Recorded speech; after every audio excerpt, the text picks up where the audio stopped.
Parce que tu ne peux pas expérimenter la résurrection si tu refuses la mort. Car c'est un mort qui est ressuscité. Oui ou non? Donc c'est pourquoi il faut voir les 12 bénéfices de la mort de Christ et les 12 bénéfices de la résurrection de Christ.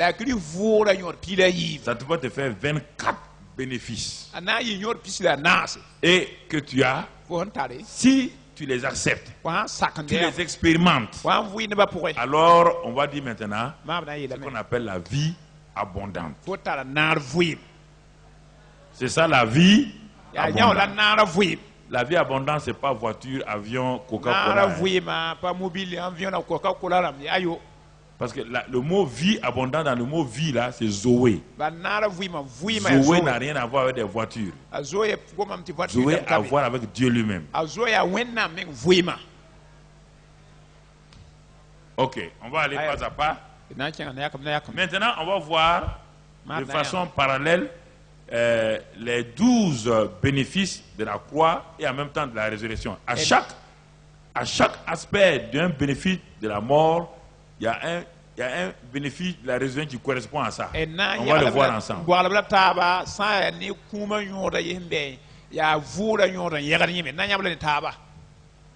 Mais le tableau que vous avez, moi j'ai fait un autre travail que je ne vous ai pas donné. Le tableau que vous avez, c'est pour étudier. Sinon, vous ne pouvez pas le voir là-bas. Je vais vous dire ça point par point. C'est bon, voilà, c'est bon de faire comme ça. Ça, c'est la mort de Jésus. Mais il faut les deux en fois. Mais s'il fait ça, ça sera plus fin. On ne pourra pas lire. OK. Maintenant, ayez votre papier, mais je vais vous montrer. Premier groupe de bénéfices. La mort et la résurrection. Si vous avez une feuille, vous pouvez faire une colonne croix et l'autre colonne résurrection. Et vous devez voir.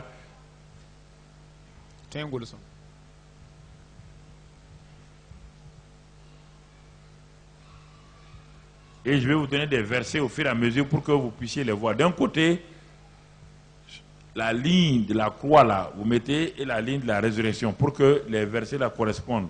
C'est-à-dire que voilà la puissance de la croix, voilà la puissance de la résurrection.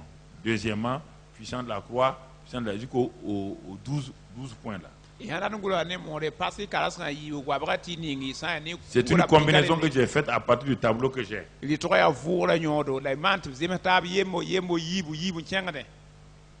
pourquoi on va le reprendre d'une autre manière pour que ça corresponde comme cela. Alors, nous allons prendre d'abord concernant nos péchés. On va voir la puissance de la mort de Christ en rapport avec nos péchés. Ça, c'est le premier point. Pour cela, on a 1 Pierre 2, 24. Si vous voulez suivre le tableau, ce sera difficile. Il faut laisser le tableau maintenant et vous me suivez. Après, vous allez retrouver ça. 1 Pierre 2, 24. Je crois que le Dream Center va essayer de me suivre pour voir. Donc, c'est le premier point. 1 Pierre 2, 24.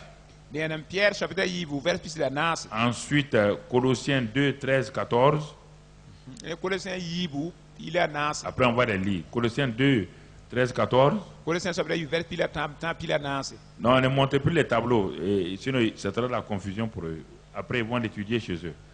Ensuite, Michée 7, 18, 19. Vous mettez ça du côté de la croix. Du côté de la résurrection, face à ces trois versets-là,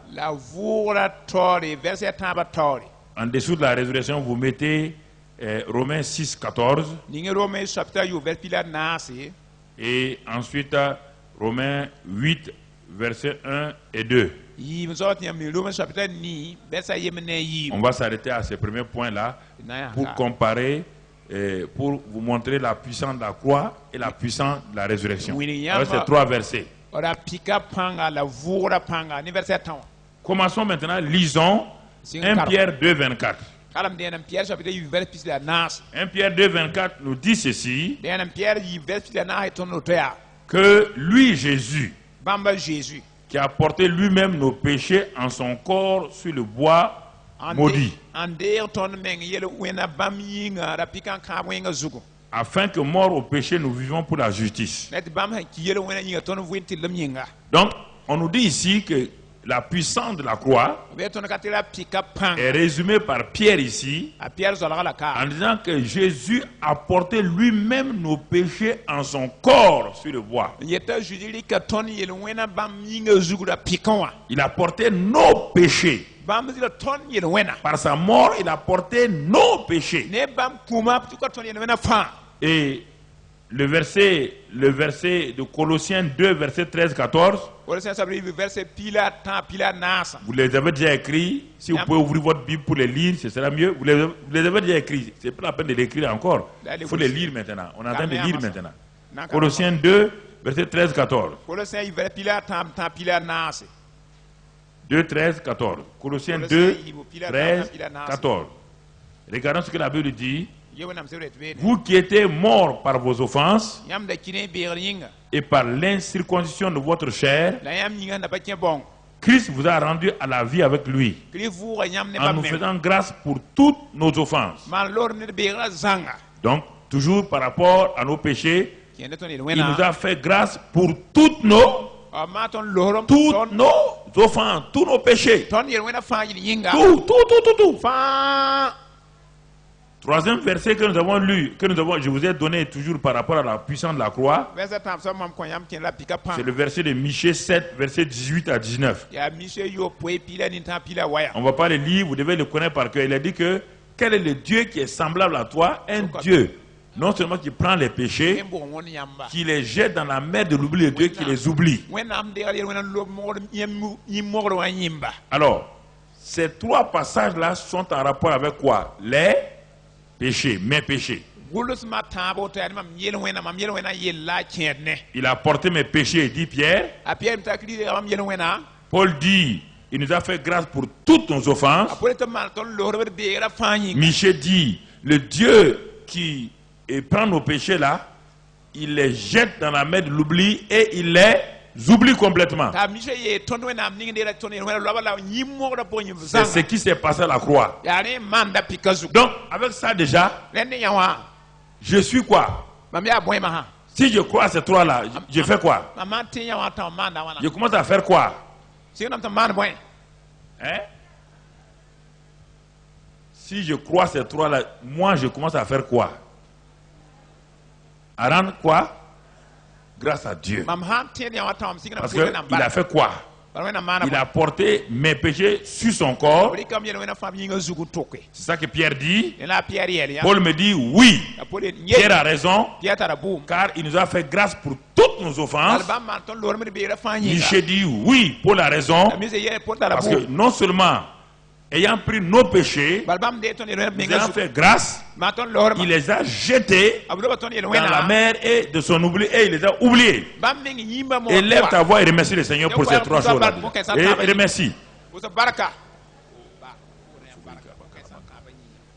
Remercie le Père pour cela. Mes péchés sont pardonnés et ôtés. Il m'a fait grâce pour toutes mes offenses. Il les a jetés dans la mer de l'oubli. Dieu ne s'en rappelle plus. Dis merci Seigneur de ce que tu as pris mes péchés et tu ne t'en rappelles plus. Tu les as jetés dans la mer de l'oubli. Et moi aussi, je les oublie maintenant. Aucun péché ne peut me poursuivre encore. Ce que tu as oublié, moi aussi je les oublie. Ce que tu as effacé, c'est effacé. Tu m'as fait grâce pour toutes mes offenses. Merci Seigneur. C'est ce que la mort de Jésus a fait. Sois béni et sois loué. Amen. Il y a des gens qui l'ont fait sans conviction. C'est pas ça la télévision. Ça là, vous devez le faire. C'est ça qui vous donne. Quand Satan vous accuse là, vous pouvez les répondre facilement, non? Vous pouvez les répondre facilement, oui ou non? Si vous ne croyez pas à ça, vous allez répondre comment? Ça c'est ce que la croix a fait. Mais je vous ai donné ce que la résurrection a fait. Regardez du côté de la résurrection maintenant. Quel est le verset que je vous ai donné? Romains quoi? Regardons donc ce verset. Ça, c'est que les péchés sont effacés, mais regardons ce que la résurrection fait. Romains 6, 14. Ce passage nous dit, là-bas, ce n'est pas effacé. Non, là-bas, ce n'est pas qu'il a la grâce, non, il a oublié, non. Ici, il dit, qu'est-ce qu'il nous dit? Car le péché n'aura point de pouvoir sur vous, puisque vous êtes non sous la loi, mais sous la résurrection a fait que le péché n'a pas de... La croix a effacé quoi? La croix a permis que Dieu oublie vos... Mais les péchés continuent à venir maintenant. Maintenant, vous êtes, par la résurrection, vous avez quoi? Le pouvoir sur le... Vous êtes patron du... Vous êtes le roi du... Vous êtes le seigneur du... Il n'a pas de pouvoir sur vous. La résurrection vous donne ça. La résurrection vous donne ça. Lève tes mains et remercie le Seigneur. Le péché n'a pas de pouvoir sur moi. Je crois à la puissance de la résurrection. Le péché n'a pas de pouvoir sur moi. Je crois à la puissance de la résurrection. Je crois à ça. C'est ce que la résurrection m'a donné. C'est ce que la résurrection m'a donné. Merci Père. J'ai reçu cette autorité-là. Le Satan, le péché me dominait. Mais à partir d'aujourd'hui, il n'a pas de pouvoir sur moi. Merci Père. Au nom de Christ Jésus. Amen. Asseyez-vous. Ça c'est le premier groupe. Concernant vos péchés. D'un côté, Dieu a effacé. Il a oublié. Il vous a fait grâce pour tout. Du côté positif, maintenant, face au péché, c'est vous le patron. L'autre côté, vous étiez esclave. De ce côté, vous êtes positionné. Amen. Il n'a pas de pouvoir sur vous. Deuxième groupe encore de bénéfices. Regardons, vous êtes là la ligne maintenant. Vous mettez Galates 2:20. Nous sommes à la deuxième ligne. Deuxième groupe de bénéfices. Deuxième ligne. Au niveau de la croix, vous mettez Galates 2:20. Et au niveau de la résurrection, vous mettez Galates 2:20. Et 2 Corinthiens 5:17. Des deux côtés, vous avez Galates 2:20, mais du côté de la résurrection, vous ajoutez 2 Corinthiens 5:17. Regardons ce que la croix et la résurrection nous donnent par rapport à Galates 2:20. Galates 2:20. Première partie, j'ai été crucifié avec... Maintenant, est-ce qu'il s'agit du péché maintenant? Il s'agit de qui? De qui? Mon vieil homme. Ce n'est pas le péché. Parce que je suis maintenant, je peux, si je ne crois, mon vieil homme, ma vieille nature adamique là, qui aimait pécher là, Dieu dit que quoi? À la croix, il a fait quoi avec ça? Il a crucifié. C'est pas moi qui ai crucifié, c'est Dieu même. Que je veuille ou pas, que tu veuilles ou pas, tu es crucifié. Ton vieil homme est crucifié avec Christ.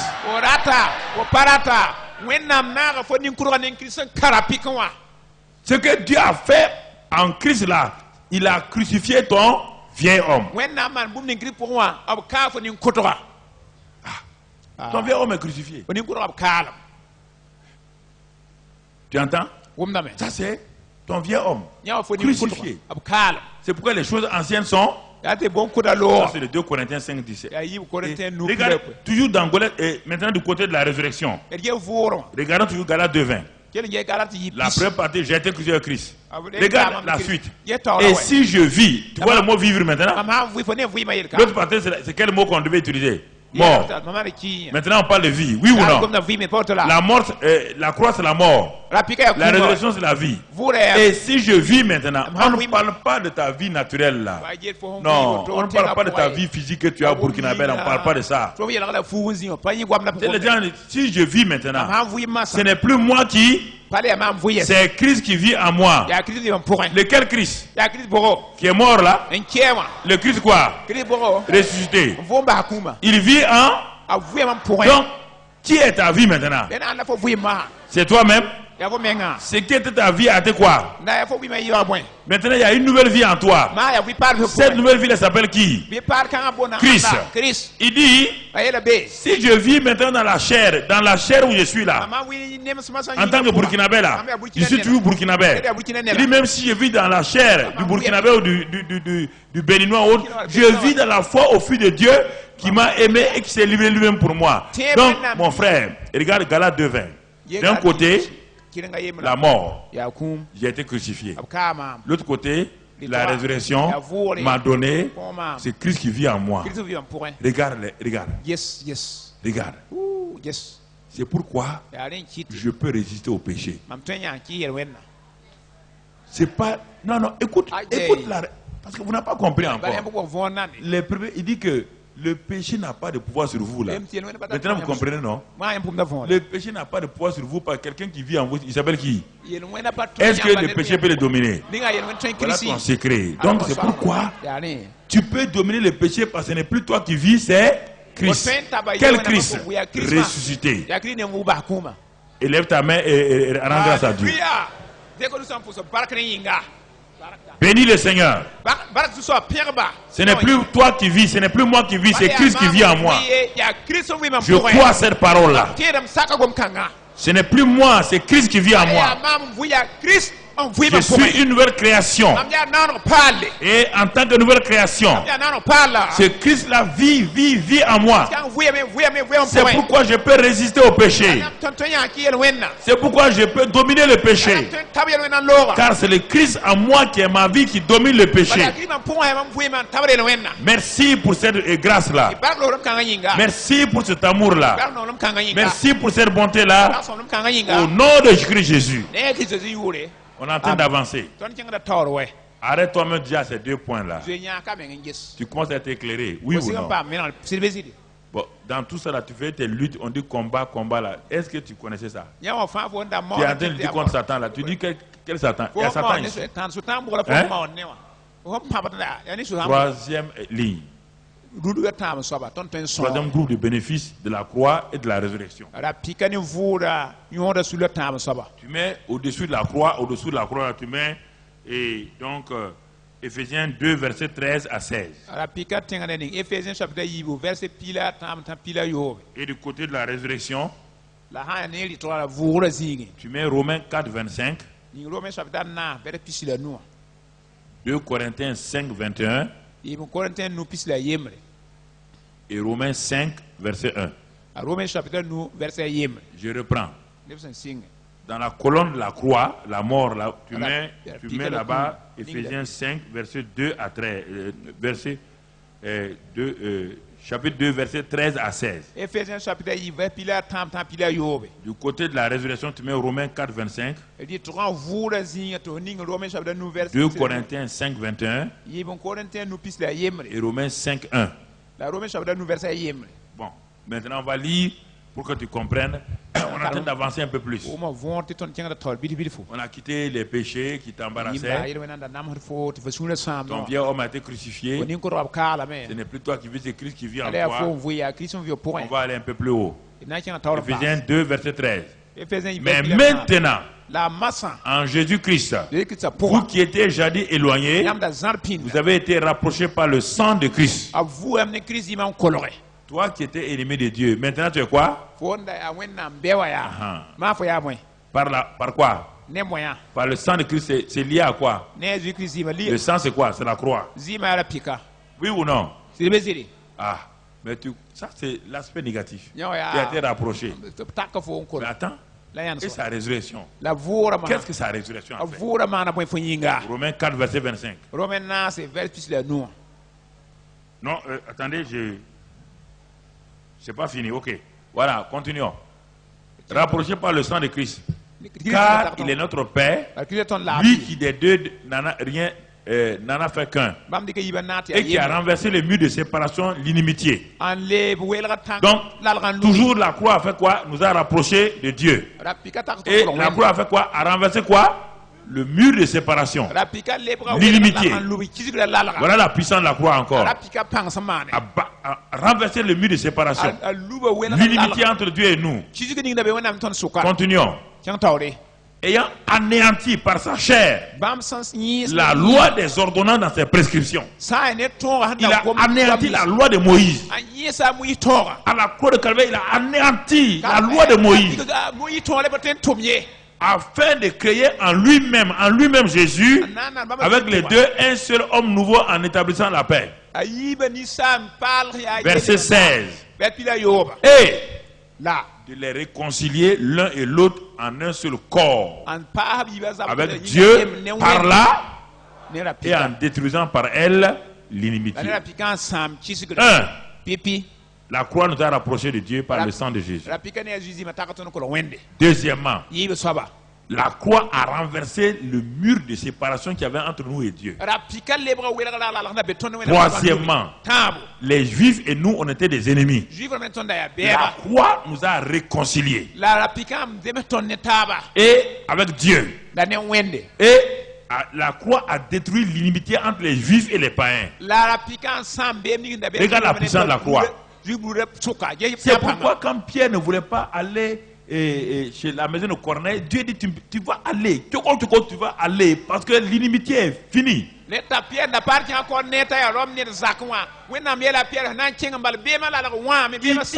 Il dit je n'ai jamais mangé un animal impur. Dieu dit ça c'est fini. Tu vas manger un animal impur là. Tu vas manger. C'est fini. Est-ce que vous comprenez? Ça c'est l'aspect négatif de la croix là. Le positif maintenant. Donc regardons Romains 4, 25. Lequel Jésus a été livré pour nos offenses, ça c'est toujours la croix. Il a été livré pour nos offenses. Il est ressuscité pour notre. La justification ici c'est en rapport avec tes actes. C'est un don, non? La résurrection de Christ a fait quoi? T'as justifié. Non, il y a quelqu'un qui est droit là. Dans le Nouveau Testament, il n'y a pas de quelqu'un qui est droit. Notre droiture est liée à la résurrection de qui? C'est un don. C'est un don. Et regarde comment il l'a fait. 2 Corinthiens 5, 21. Comment il l'a fait? Comment il a fait ça? C'était un échange. Lui qui n'a point connu le péché, Jésus. Le Père l'a fait devenir péché pour qui? Afin que nous devenions quoi? Christ est devenu quoi? Il n'a pas non seulement porté nos péchés, il est devenu même la nature de qui? Quand il est devenu la nature du péché, Dieu l'a abandonné, oui ou non? Entre midi 15h, qu'est-ce qui s'est passé? L'obscurité. Et qu'est-ce que Jésus a dit? Il a dit mon Père. Il dit mon Dieu, pourquoi m'as-tu abandonné? Parce qu'il est devenu quoi? Péché. L'ennemi de Dieu. Dieu a, écoute-moi, le prix que Dieu a payé. La croix là, il a amené son fils à devenir son ennemi à cause de toi.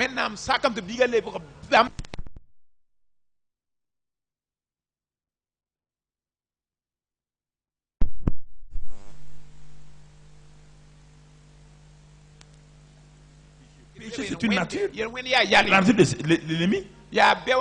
C'est pourquoi on dit le serpent. Le serpent, c'est la nature de qui? De même que Moïse éleva il faut de même que le fils de l'homme soit.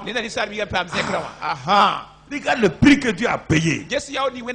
Pour que toi tu deviennes quoi? Tu es devenu justice de Dieu en Christ le ressuscité maintenant.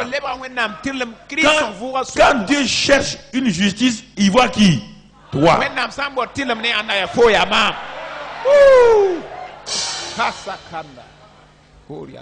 Si c'est trop beau pour croire, vaut mieux partir danser Goumbé. Soit on va danser Goumbé. Si c'est trop beau pour croire là, soit pour aller danser Goumbé.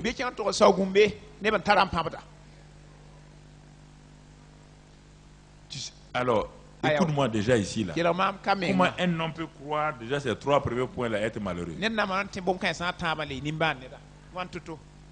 Et tout le temps passer le temps, Seigneur, moi, tu m'aimes pas. Dieu ne t'aime pas. Dieu a fait que tu deviennes sa propre justice et il ne t'aime pas. Dieu. Est-ce que nous comprenons? Frère. Romains 5:1. Il dit, mais étant donc justifié, nous avons quoi? La paix avec Dieu. Alors, quand tu dis que j'ai fait même à Dieu, menteuse comme ça, là. Ah, je ne sais pas pourquoi j'ai fait à Dieu et rien ne réussit. Menteuse, menteur. Tu es justifié par la foi. Nous avons la paix avec Dieu par notre Seigneur Jésus-Christ.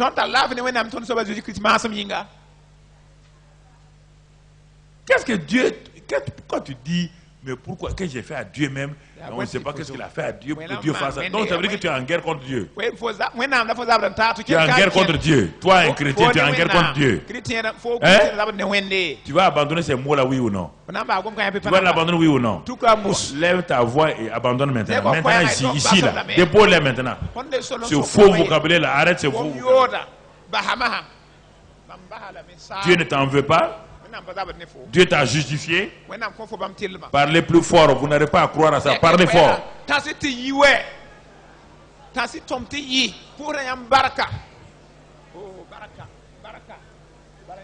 Rends grâce à Dieu. Remercie-le. J'ai été rapproché. Le mur de séparation est tombé. J'ai la paix avec Dieu. Je suis la justice de Dieu. Je remercie le Père pour cela. En Christ Jésus, je suis la justice de Dieu. Par sa résurrection, j'ai été entièrement justifié. Merci Père. Au nom de Jésus. Amen. Quatrième groupe de bénéfices. Sous la croix. Tu mets là-bas Colossiens 2 verset 13-14.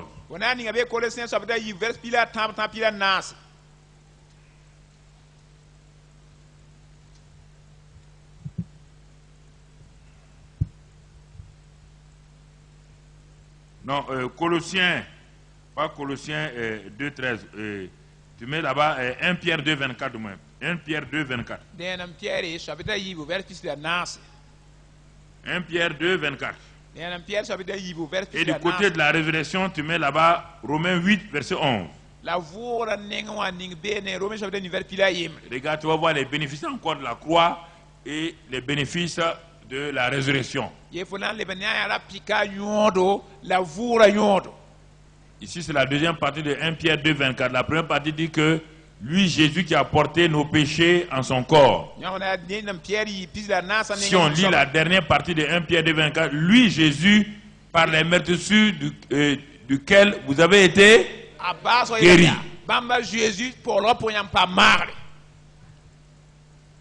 Les meurtrissures de Jésus, c'était où? À la résurrection ou à la croix. Donc, quand Christ a pris nos péchés, il a pris aussi nos...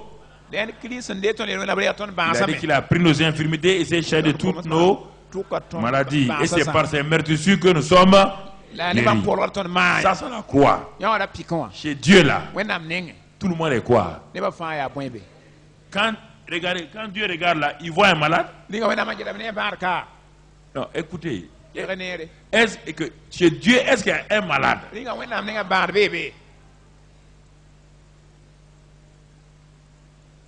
Jusqu'à quand on va accepter ce que Dieu dit? La guérison est en deçà de la volonté parfaite de Dieu. Regardons la puissance de la résurrection. Romains 8, verset 11. Si l'esprit de celui qui a ressuscité Jésus d'entre les morts, ici c'est guérison. C'est guérison. Jésus était malade. Il était quoi? Il était quoi? Et quand l'Esprit Saint est venu, qu'est-ce que l'Esprit Saint a fait à Jésus? Il a reçu son quoi? Tout son corps. Est-ce qu'il a guéri son corps? Il a fait quoi? Ressusciter son corps qui était pris en otage par toutes les maladies du monde entier, toutes les malédictions. Il est arrivé à sortir Jésus de là et à le rendre vivant. Regarde la suite maintenant. Il dit, si cet esprit-là, il dit qu'il habite en toi. Il habite en toi, oui ou non? Écoute maintenant. Il rendra la vie à ton corps mortel par son esprit qui habite en toi. Écoute. Est-ce qu'on parle de paradis ici? On parle de paradis? On parle où? Ton corps mortel là c'est où? Il y a un corps mortel là-haut. Écoute-moi. Écoute-moi. Le niveau inférieur, c'est la guérison. Le niveau supérieur, la puissance de la résurrection, c'est que ton corps est vivifié en permanence par la puissance de l'Esprit Saint. C'est à toi de choisir ce soir ce que tu veux, la guérison ou la vie de Dieu en toi qui te vivifie.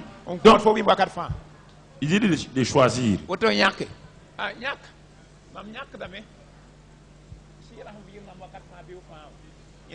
Il t'a dit de choisir. Si tu me regardes, c'est pas moi ton choix, c'est à toi. Choisis. De toute manière, les deux côtés c'est bon. Si ta foi est pour la guérison, prends la guérison. Si ta foi est pour la vie abondante, prends la vie abondante. La santé, c'est ça qu'on appelle la santé. Il y a la santé divine, il y a la guérison divine. La croix donne la guérison divine, la résurrection donne la santé divine. Faut pas dire que tu n'es pas malade, hein, mon ami. Il n'y a pas un homme qui est assis ici qui n'est pas faible. C'est le moment de dire, de rendre grâce à Dieu. Les jeunes là, vous croyez que vous n'êtes pas malade, c'est pas vrai là. Si tu n'es pas malade, prends la vie divine, prends la vie divine, prends la santé divine.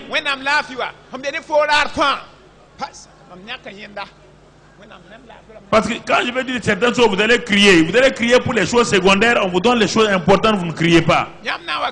La santé divine, c'est quoi? La santé divine, il n'y a pas de sida, il n'y a pas de tuberculose, il n'y a pas de cancer, il n'y a pas de stérilité. Il n'y a rien. Mais si tu n'as pas la foi pour ça, et la foi pour la guérison, et la foi que Dieu, par les meurtrissures de Christ Jésus, a guéri ta stérilité, a guéri ton cancer, a guéri ton sida, c'est à toi de choisir ce soir. Choisis, choisis. Choisis.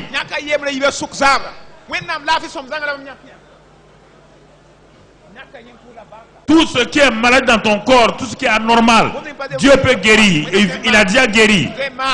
Ou bien tu peux choisir la vie abondante, la puissance de la résurrection qui donne la vie et la santé.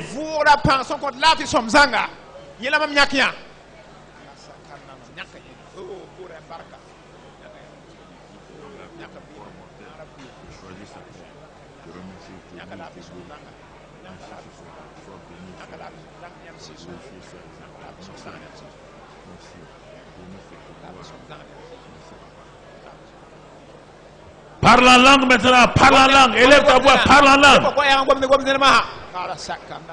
Mets ta main sur ton corps et parle en langue. Ton corps reçoit la santé divine, la santé divine. Si il y a la maladie est guérie. Et tu as la santé divine par l'Esprit Saint qui est en toi. Le Saint-Esprit en toi. Parle en langue et mets ta main sur ton ventre. Mets ta main sur ta poitrine. Mets ta main.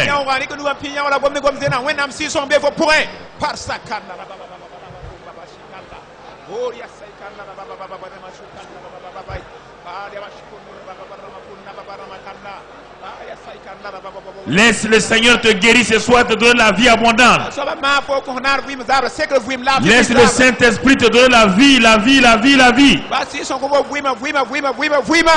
Le sida est tué ce soir. Le cancer est tué ce soir. Le diabète et l'hypertension sont tués. Reçois la vie, l'Esprit Saint en toi. Reçois l'enfant, reçois l'enfant. Le cancer est mort. La vie divine, la vie divine, la vie divine. La vie divine. Les palpitations sont parties. Les sinusites sont partis. Les mots de Dieu sont partis. La santé divine, la santé divine. La santé divine est là. Makabra bakaraba kondoskori handa.